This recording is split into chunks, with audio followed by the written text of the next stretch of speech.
चलिए समय में थोड़ा पीछे चलते हैं, 3री शताब्दी ईसा पूर्व में। उस वक्त भारत एक ऐसे साम्राज्य का उदय देख रहा था जो इतिहास का रुख ना हमेशा के लिए बदलने वाला था, और वो था मौर्य साम्राज्य। और ये कोई छोटा मोटा साम्राज्य नहीं था, बहुत विशाल था। इसकी सीमाएं दूर दूर तक फैली थीं। लेकिन सोचने वाली बात यह है कि क्या इसकी ताकत सिर्फ इसकी बहुत बड़ी सेना में थी? नहीं, बिल्कुल नहीं। तो फिर सवाल उठता है, इसकी असली शक्ति का स्रोत था क्या? आखिर वो कौन सी छिपी हुई ताकत थी जिसने इतने बड़े साम्राज्य को एक साथ यूं बांध कर रखा था? इसका जवाब है जासूसों का एक अदृश्य जाल। जी हाँ, एक ऐसी खुफिया व्यवस्था जिसने मौर्य साम्राज्य को उसकी असली ताकत दी। तो चलिए आज इसी अदृश्य दुनिया की परतों को एक एक करके खोलते हैं। और इस पूरे जाल के केंद्र में कौन था? एक व्यक्ति, चाणक्य। वो एक दार्शनिक थे, एक अर्थशास्त्री थे, और इन सबसे बढ़कर एक महान, एक जबरदस्त रणनीतिकार थे। उनका मानना था कि देखिए, किसी भी राज्य की सुरक्षा हो, लोगों की स्थिरता हो या फिर राजा का संरक्षण, ये सब कुछ सिर्फ सूचना से ही संभव है। और पता है, इसी एक सोच ने भारत की सबसे पहली और सबसे संगठित खुफिया एजेंसी को जन्म दिया।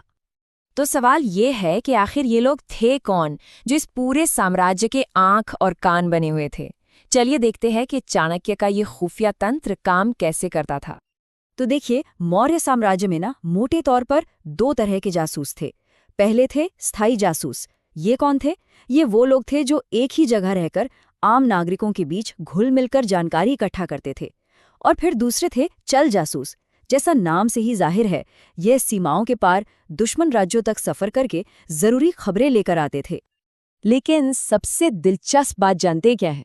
अरे ये जासूस तो भेस बदलने में माहिर थे। मतलब वो कोई भी रूप धर सकते थे। कभी व्यापारी बन गए तो कभी साधु, कभी कारीगर तो कभी नर्तकी। वो समाज के हर कोने में इस तरह घुल मिल जाते थे कि किसी को भनक तक नहीं लगती थी कि ये कौन है। लेकिन रुकिए, इस नेटवर्क में सिर्फ जानकारी इकट्ठा करने वाले ही नहीं थे। नहीं, कुछ जासूसों को तो खास तौर पर हत्या करने के लिए ट्रेन किया गया था, और इन्हें कहते थे विशिख। इनका काम था बड़े बड़े लक्ष्यों को खत्म करना। ये सब चाणक्य की उस मशहूर रणनीति का हिस्सा था, युद्ध लड़े बिना ही युद्ध जीत जाना। अच्छा, तो ये जासूस कौन थे? ये तो हमें समझ आ गया। अब असली सवाल ये है कि ये लोग काम कैसे करते थे? इनकी तकनीकें क्या थीं? चलिए पता लगाते हैं। अर्थशास्त्र में ना संदेश भेजने के कुछ ऐसे अनोखे तरीके बताए गए हैं जो सच में हैरान कर देते हैं। सोचिए, संदेश कपड़ों में छिपाए जाते थे, दीवारों पर गुप्त चिन्ह बना दिए जाते थे, और तो और ऐसी स्याही का इस्तेमाल होता था जिसे सबूत मिटाने के लिए खाया जा सकता था। कमाल है ना? जरा कल्पना कीजिए, टैटू के अंदर भी खुफिया संदेश छिपाए जाते थे। और पता है, ये पूरी की पूरी व्यवस्था एक मशीन की तरह काम करती थी, एकदम सटीक। जमीनी जासूस अपने अधिकारी को रिपोर्ट करते, वो अधिकारी अपने प्रमुख को, और इस तरह हर जानकारी, हर छोटी बड़ी जानकारी सीधे चाणक्य तक पहुंचती थी। मतलब एक भी सूचना के खोने का सवाल ही नहीं था। इतनी अचूक थी ये पूरी प्रणाली। लेकिन चाणक्य की सबसे अनोखी और असरदार रणनीति कुछ और ही थी। और वो क्या थी? वो थी जासूसों के पीछे भी जासूस लगाना। जी हाँ, बिल्कुल सही सुना।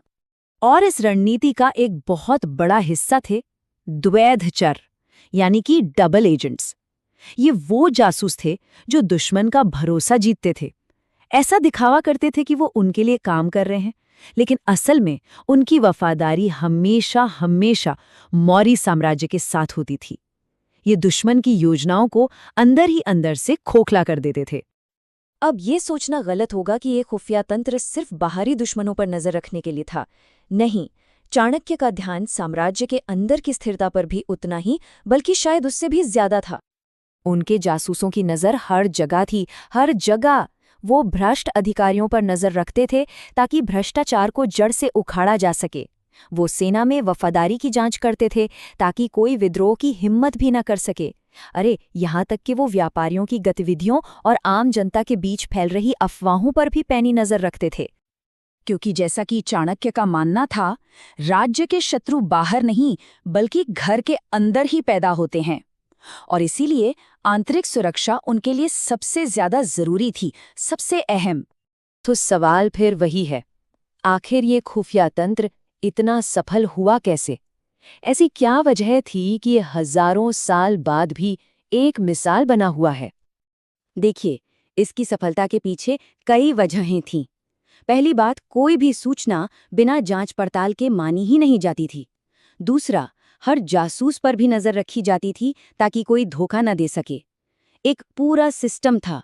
अच्छा काम करने पर इनाम मिलता था, तो वहीं गद्दारी करने पर सजा भी बहुत कड़ी थी।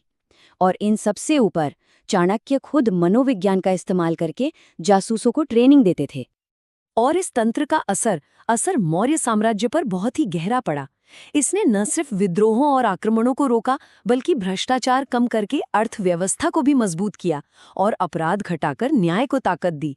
सच कहे तो इसी अदृश्य शक्ति ने मौर्य साम्राज्य को भारत के सबसे महान साम्राज्यों में से एक बना दिया। और सबसे हैरान करने वाली बात तो ये है कि इस प्राचीन व्यवस्था के सिद्धांत आज भी उतने ही प्रासंगिक हैं। चाणक्य की रणनीतियां आज भी हमें रॉ और मिलिट्री इंटेलिजेंस जैसी आधुनिक एजेंसियों की कार्यप्रणाली में कहीं न कहीं किसी न किसी रूप में जरूर दिखाई देती हैं। तो ये कहानी है बुद्धिमत्ता की, रणनीति की और उस अदृश्य शक्ति की जिसने भारत के इतिहास को हमेशा के लिए बदल दिया। चाणक्य का ये अदृश्य जाल सिर्फ एक साम्राज्य की नींव नहीं था, बल्कि ये एक विचार की नींव था कि असली शक्ति शस्त्रों